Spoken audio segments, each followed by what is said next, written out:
هلو ازيكم عاملين ايه؟ وحشتني جدا جدا جدا من الفيديو اللي فات. بصوا، هو النهارده يعني مش حاجه جديده، بس هي حاجه كنت حابه ان انا اقولها لكم. ممكن تعتبروه موضوع، بس هو موضوع من غير عناصر، يعني زي ما تقول كده ايه، حدوته يعني من الاخر.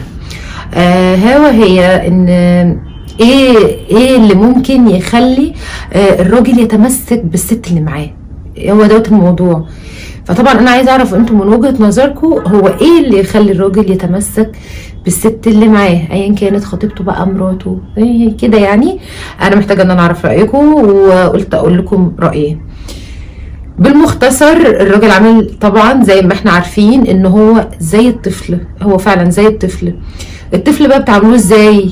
بتسايسوه كتير جدا، تفضلوا تقولوا حاضر يا حبيبي، معرفش ايه، تكبروا دماغكم وي وي وي وي وي، عشان هو طفل، راح ولا جه هو طفل في الاخر. تمام، بس بيجي عليكم وقت لازم بيبقى عندكم واقفه معاه، اللي هي الحاجه الفلانيه لا تبقى هي لا. تمام، يعني ما ينفعش ان احنا نفضل نقول للطفل على طول حاضر نعم طيب، حاضر نعم طيب. ما ينفعش ان احنا ما نعاقبهوش، ما يجيش، يبقى هو كده مش هيتعلم او مش هيتربى من الاخر يعني. فما ينفعش ان احنا ما نعاقبش الطفل، لازم بيتعاقب. طبعا العقاب ليه اساليب كتيره جدا، فبس دوت مش موضوعنا ومش موضوعنا الطفل. انا بشبه لكم، او احنا عارفين ان الراجل هو عامل عامه زي الطفل. تمام، فانتي جوزك مثلا عامه الراجل يعني، بصوا الا من رحم ربي، يعني اغلب الرجاله ما بيحبوش ان الست الناجحه. مش الست الناجحه، لا انا هفهمها لكم. يعني احنا دايما في مجتمعنا دوت بالذات الراجل بيرفض ان الست تشتغل. دي حاجه كده ليه؟ علشان هي تبقى فاضيه لبيتها وعيالها وجوزها والكلام اللي احنا عارفينه ده. طيب هل انت مثلا جربت وهي نزلت شغل وهي مثلا ما كانتش قد المسؤوليه؟ لا، هو ما بيكونش جرب ولا اي حاجه، هو بيتكلم من واقع خبرته او من اللي بيسمعه او من اللي اتربى عليه. طبعا مش كل الرجاله كده، بس في الاغلب هم كده. تمام، انا بقى من وجهه نظري يعني، او من اللي انا بشوفه يعني اغلبه بنسبه 90%، هو ان الراجل ما بيحبش الست تشتغل، مش عشان تفضل البيت والكلام ده، لا. من وجهة نظر الرجالة عامة ان الست لما بيبقى معاها قرش بتقوى، فهي لما تقوى فبالتالي هتستغنى عنه بسهولة. عايزة اقول لكم ان هي حقيقة، هي دي للأسف حقيقة. الست عامة هتلاقي اغلب الستات، يعني ستات كتيرة جدا جدا جدا، تقول لها مالك يا بنتي، اصل انا متخانقة مع جوزي. ليه؟ اصله شتم وضرب وعمل وي وي وي. طب انت ايه اللي جابرك كده؟ اصل العيال. طب هروح بالعيال فين؟ دوت الغالب. الست ما بتطلقش بسهولة علشان في اولاد. لكن هي لو معاها قرشها او هي بتشتغل وقد حالها، دي حاجة ما تدينش الراجل خالص، بالعكس. يعني هي المفروض ما تدينهوش ان الست تشتغل وتقوى ويبقى معاها قرشها اللي تتسند عليه. فهو دوت الموضوع يعني. عادي ان انا اشتغل ويبقى ليا قرش واتسند عليه، عادي. والست بتقوى بقرشها على فكره برضو، ديت حاجه مش اصل هي لو لقيتك انت مصدر قوه كانت استمدت قوتها منك، انت بتطلع عينيها اساسا يعني. ف حالات كتيره جدا جدا جدا جدا بتمر عليا، وانا ببقى ساعات من ضمن الحالات ديت. فعلا مواقف غريبه جدا. بس عايزه اقول لكم حاجه للستات، يعني الراجل ما بيحبش الست اللي هي على طول ضعيفه. الست بيحب الست اللي تبين ضعفها في اوقات معينه، مش اللي هي تبقى هفق، لا، بتبين ضعفها في اوقات معينه. بمعنى، او بلاش اقول لكم ضعفها في اوقات معينه زي ايه مثلا، لا، بس هي لازم تبقى قويه، لازم تبقى عندها شخصيتها، لازم تبقى قد حالها. ما ينفعش ان انا اتهان، دي ما ينفعش ان انا هتهان مره والتانيه والتالته، عادي، كلنا بيبقى وارد ان احنا يحصل معانا كده غصب عن الحياه، ضغوطات الحياه، المشاكل، اللي الحاجات ديت. بس هيجي في يوم كده وهتقولي لا ستوب. بس من البدايه خالص، لو اول موقف حصل معاكي وانتي قلتي عليه لا، ما كانش حصل يعني ما كانش اتكرر بعديها كذا مره. هو بيبقى غلط من الطرفين، والطرف الاكبر هو مننا، ان احنا بنسكت من الاول علشان احنا عايزين الدنيا تمشي.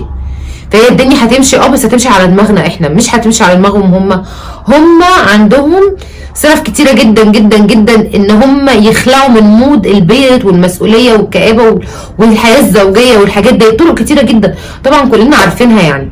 لكن احنا كستات ما ينفعش ان احنا تبقى عندنا الحياه ديت، تمام؟ كل واحده بتبقى ليها حياتها بس بشكل مختلف.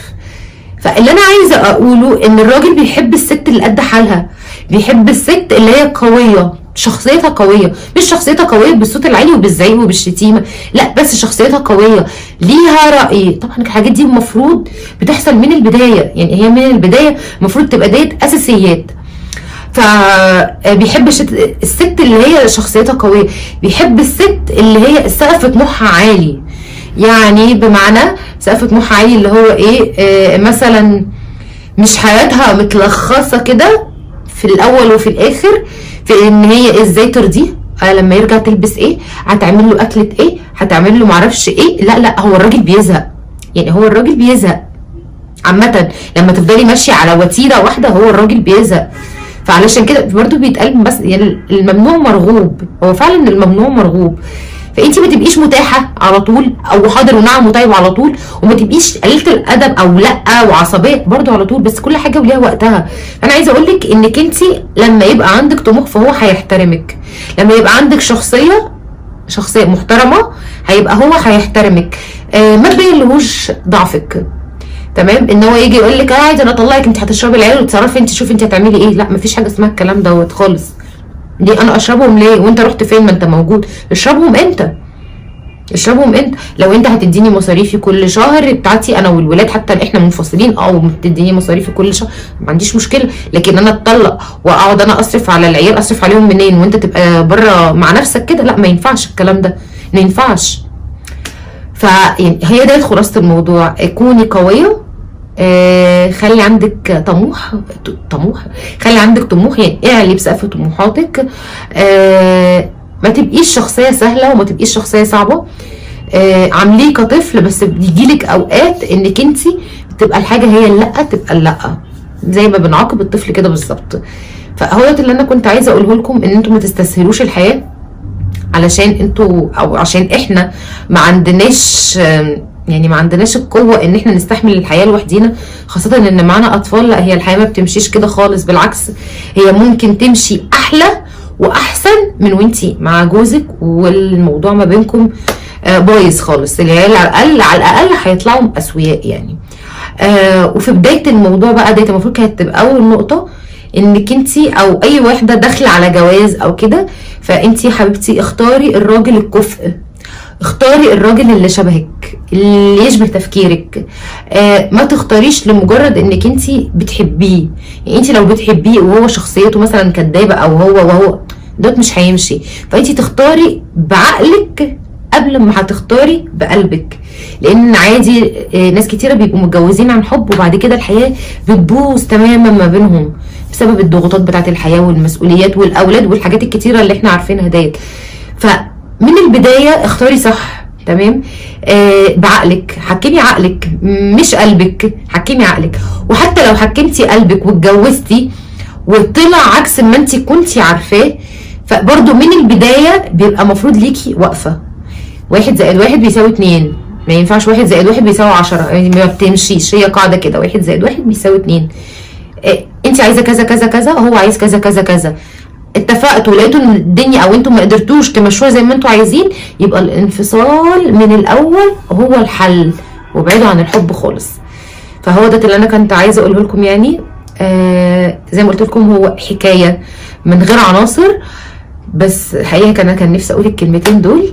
المهم دوت كان الفيديو بتاع النهارده. يا رب يعني لو انتوا عندكم وجهه نظر غيري او انتوا شايفين حاجه مثلا انا ممكن اكون مش شايفاها او مش واخده بالي منها، يا ريت تعرفوهاني. لو وصلتوا معايا لحد هنا طبعا ما تنسوش اللايك.